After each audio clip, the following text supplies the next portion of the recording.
इसी हवाले से बात करते हैं। पाकिस्तान तहरीक इंसाफ की रहनुमा है नुसरत वाहिद साहबा। बहुत शुक्रिया मैडम वक्त देने का।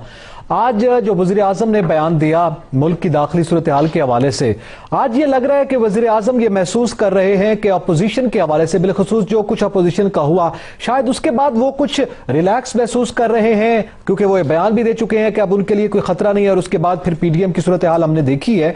लेकिन आज वो ये कह रहे हैं कि महंगाई से उनका मुकाबला है। और ये बात पिछले 3 सालों में मुख्तलिफ माहिरीन पहले ही इस चीज का इजहार कर रहे थे, मगर वज़ीर आज़म को क्या या हुकूमत को क्या अब ये बात समझ आई है?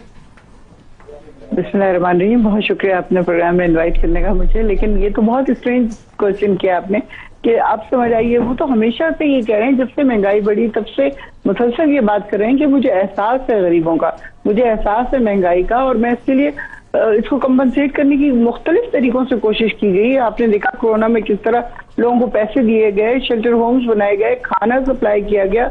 हम लोगों ने खुद कराची में इतना ज्यादा काम किया है, लोगों के घरों में खाने पहुंचाए हैं, और ये सब कुछ जाहिर पीटीआई को एहसास है तो वो कर रहे हैं ना। उसके अलावा तो कोई ऐसी चीज नहीं है। ये और बात है कि देखिए मिडिल मैन जो काम करता है, अगर एक चीज 10 रुपए की वो लेता है फैक्ट्री से और बंदे तक पहुंचते पहुंचते वो 120 रुपए की हो चुकी होती है, या जो खेत से निकलती है चीज वो, सब्जी मंडी से जो चीज निकलती है वो, और उसके बाद जो डिफेंस में जाके बिकती है, उसमें आसमान जमीन का फर्क होता है। नुसरत वाहिद साहबा, ये मिडिल मैन तो उन चोरों डाकुओं के जमाने भी था जिनके बारे में प्राइम मिनिस्टर कहते हैं वो चोर और डाकू थे। उस जमाने में चीनी जो है वो 50 रुपए किलो मिल रही थी, उसमें कोई मिडिल मैन भी था, उस वक्त मंडी भी थी, और यही सिस्टम यही निजाम था। आज 110 रुपए है। हुकूमत के पास कोई फार्मूला नहीं है कि ये कैसे कंट्रोल होंगी कीमतें। आपको नहीं पता कि इतनी महंगाई क्यों हुई है?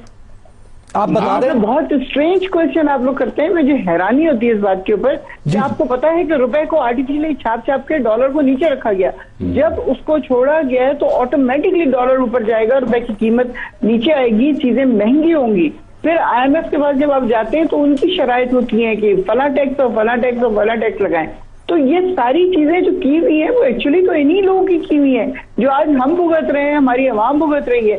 उन्होंने 100 रुपए का डॉलर रखा, लेकिन उसका क्या हुआ मुझे बताएं कि वो इस कदम मुल्क की इकोनॉमी को नुकसान पहुंचा। एक एक इदारा जो है वो 100 अरब के नुकसान पे चल रहा, तो इनको तो फर्क नहीं पड़ता। ये तो नुसरत वाहिद साहबा, आम आदमी जो है, आम मजदूर जो है, आम किसान जो है, आम मेहनत का जो है, वो तो उसको इससे कोई गर्ज नहीं है कि IMF का क्या है, डॉलर का क्या है, ये फिगर्स क्या है, खसारा क्या है। वो तो ये देखता है कि क्या उसका घर चल रहा है, उसका चूल्हा जल रहा है। उसको तो चूल्हा ही नहीं जल रहा अब। बिल्कुल सही कह रहे हैं आप। आम आदमी के लिए बहुत मुश्किल हालात हैं। बिल्कुल मुझे इस बात का, न सिर्फ मुझे बल्कि पूरी हमारी क़यादत को इस बात का एहसास है कि लोग बहुत मुश्किल में हैं। और अब इंशाल्लाह इनसे तो जरा फारिग होना। आप ये देखें ना कि ये किसी एक दिन हुकूमत को चैन का सांस लेने देते कि कभी कुछ आ जाता है, कभी कुछ आ जाता है। इस मुल्क में जिस दिन से हुकूमत संभाली है वज़ीर आज़म ने, उस दिन से आप देख लें किस किस्म के हालात का सामना कर रहे हैं ये लोग। कि कुछ होता है, उसके बाद जी कश्मीर का इशू आ जाता है, फिर कोरोना आ जाता है, फिर कुछ और हो जाता है, कोई सैलाब आ जाता है, टिड्डी दल आ जाती है। कहां तक वो किस किस चीज का मुकाबला करें। चीजें महंगी होनी थी, वो हुई है, लेकिन अब इंशाल्लाह आप देखिएगा चीजें बहुत हद तक नीचे भी आ रही हैं। ये चीनी चावल और सिर्फ तेल की बात नहीं है, बाकी चीजें भी काफी हद तक नीचे आ रही हैं। और 3 साल का जो एंड होगा हमारा तीसरे साल का, उसमें आप देखिएगा कि महंगाई। नुसरत वाहिद साहबा, प्राइम मिनिस्टर इमरान खान जब अपोजिशन में थे तो वो तो इससे ज्यादा अपोजिशन के साथ करते नहीं। इन्होंने तो अभी धरने शुरू ही नहीं किए। ये तो धरना दे रहे हैं, 136 दिन का धरना है, रोज उनको चोर और डाकू और लटका दूंगा। ये तो उन्होंने तो चैन का मतलब उनको एक दिन नहीं गुजारने दिया, चाहे वो मियां नवाज शरीफ थे, चाहे शाहिद खान अब्बासी थे। आपको ये खान साहब की वो सारी बातें याद हैं? आपको ये याद नहीं है कि इन्होंने कहा कि जी मैं सड़कों पे घसीटूंगा, मैं पेट फाड़ूंगा, मैं फला करूंगा। और वही दोनों जमातें जो एक दूसरे के ऊपर मुकदमे करती रही, जिन्होंने नैब बनाया, और आज भी वो दोनों एक दूसरे का किया हुआ भुगत रही हैं। वो सारे यूटर्न लेके इकट्ठे हो जाते हैं, आपस में ऐसे हो जाते हैं जैसे कभी इनके दरमियान इख्तलाफात थे ही नहीं। इन्होंने नैब पे मुकदमे एक दूसरे के ऊपर डाले ही नहीं थे।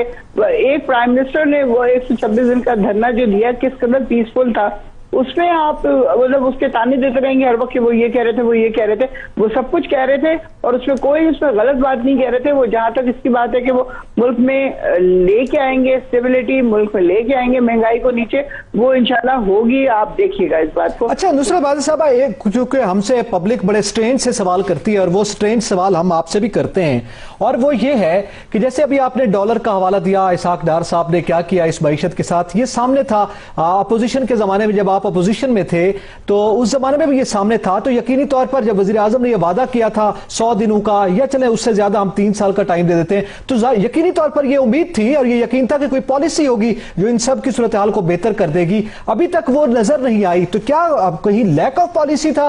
ये थोड़ा वाजे कर दीजिएगा कि अभी तक जैसे आपने कहा आप ही की हुकूमत में महंगाई बढ़ी है।